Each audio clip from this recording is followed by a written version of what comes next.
Il y a une chose brûlée, là. Toutou lève la patte avant, recule, glapit. La bouche du garçon baie. Un cadavre carbonisé. Reste grillé de quelques pauvresses. Quelques pauvres putains réduits en charbon. C'est le jour où ils emménagèrent à Cathedral Street. On y est. Aide-moi donc à porter ces cartons. Ils ne se déchargeront pas tout seuls. Le garçon laisse choir la porcelaine. La mère explose. Les belles assiettes! Ça va. Il n'y a pas de casse. Harry, Quoi? laisse-la lui. Quelque temps. Il connaît le règlement. Mais, s'il te plaît, Le temps qu'elle engraisse un peu avant de passer à la casserole, peut-être. Harry. Elle a l'air d'un triste cette bête. Mais je le connais mieux par les histoires. La vieille dame m'en a tellement raconté. Des bonnes histoires que c'était en plus, avec assez de chair sur les os pour qu'on se régale. Mais probable que vous les connaissez toutes, puisque vous l'avez épousée. Ne crois donc pas à chaque chose qu'on te raconte. Risque pas, Il est vraiment venu te voir. je devais être sortie. Ça s'est refroidi. On se les gèle, ouais. À qui vous le dites? Vous venez souvent ici?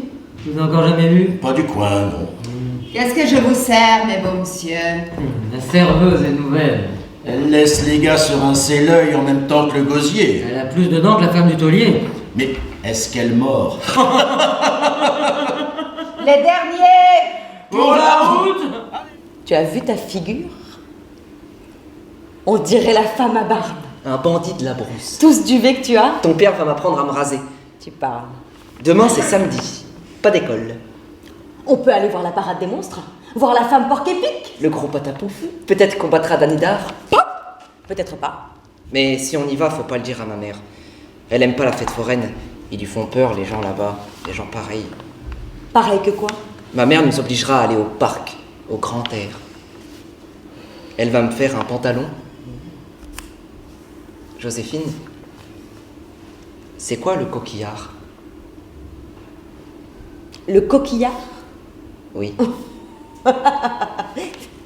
Tu sais pas ça? Je pourrais te le dire. Mais je crois que tu devrais demander à ta mère. Ah bon? Oui. Merci. Tu tiens ces nouvelles de mon oncle, De votre oncle, à qui mon père les a mandées par une lettre? par une lettre, Et cet oncle, dis-tu, c'est toutes nos affaires. toutes nos affaires. Oh, mais parle si tu veux, mais fais point de la sorte d'arracher les mots de la bouche. Ah, mais qu'ai-je à parler davantage? Vous n'oubliez aucune circonstance et vous dites les choses tout justement comme elles sont. Mais conseille-moi, dis-moi, et dis-moi comment me tirer d'une telle conjecture. Ah, ma foi, je voudrais bien qu'on... Je suis attristé par ce maudit retour. Oh, je ne suis pas moins. Lorsque mon père apprendra les choses, je vais voir fondre sur moi un orage soudain d'impétueuses réprimandes. Ah, les réprimandes ne sont rien, et plutôt ciel que j'en fusse quitte à ce prix. Mais j'ai bien la mine pour moi de payer plus cher vos folies, et je vois se former de loin un nuage de coups de bâton qui crèvera sur mes épaules. Mon ciel, par où sortir de l'embarras où je me trouve? Je sais cela.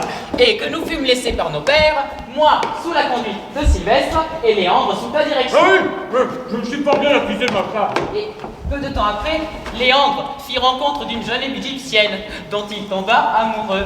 Je sais cela encore. Oui.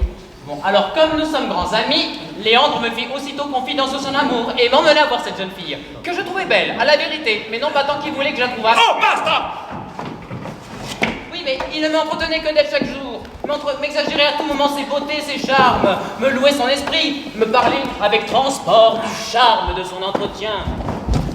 A-t-on jamais ouï parler d'une action pareille à celle-là? Il a déjà appris l'affaire et elle lui tient si fort en tête que lui-même il en parle haut. Voilà une témérité bien grande. Écoutons-le un peu pour voir. J'aimerais bien savoir ce qu'ils me pourront dire sur ce beau mariage. Nous y avons songé. Tâcheront-ils de me nier la chose, Non, nous n'y pensons pas. ou s'ils entreprendront de l'excuser? Celui-là se pourra faire. J'ai ouï dire, moi, que vous avez été un matamor parmi les femmes.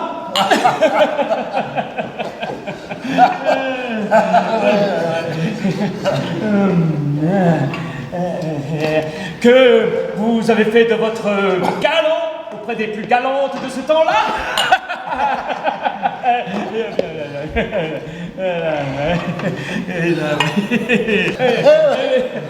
Ça est vrai, j'en demeure d'accord. Mais je m'en suis toujours tenu à la galanterie. Et je n'ai point été jusqu'à faire ce qu'il a fait. Mais que voulez-vous qu'il fit? Il voit une jeune personne qui lui veut du bien. Car il tient cela de vous, hein, d'être aimé de toutes les femmes. Il la trouve charmante, lui conte des douceurs, lui rend visite, fait le passionné, elle se rend à sa poursuite, et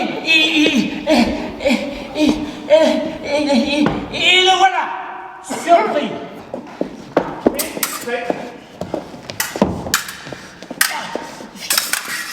Hé, doucement!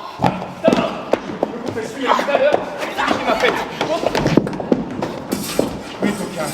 Je sais le truc que tu m'as joué, on vient de me l'apprendre. Mais tu ne croyais pas peut-être que l'on me dû révéler ce secret, hein? Mais je ferai en avoir la confession de ta propre bouche, où je vais te passer cette épée au travers du temps. Qui est cet homme? Ce n'est pas lui, monsieur, ce n'est pas lui.